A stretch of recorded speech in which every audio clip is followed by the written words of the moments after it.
നിങ്ങളെല്ലാവരും big boss Malayalam season 7 കാണാറുണ്ടോ? ഞാൻ കാണാറുണ്ട്.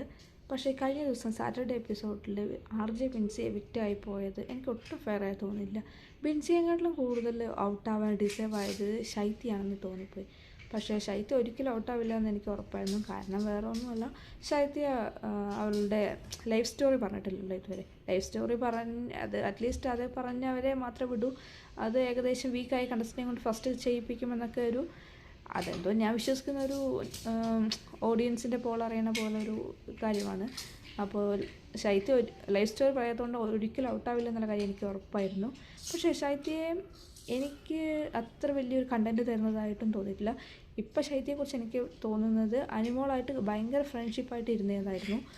ഇന്നലത്തെ വീക്കെൻഡ് എപ്പിസോഡ് കഴിഞ്ഞതിന് ശേഷം ശൈത്യ ഇത്തിരി ഗ്യാപ്പ് ഇടുന്നത് പോലെയും, അപ്പോൾ ആ ഫ്രണ്ട്ഷിപ്പിൽ ഒട്ടും വാല്യൂ ഒരു എത്തിക്സും കീപ്പ് ചെയ്യാത്തതുപോലെ തോന്നിയിട്ടുണ്ടായിരുന്നു.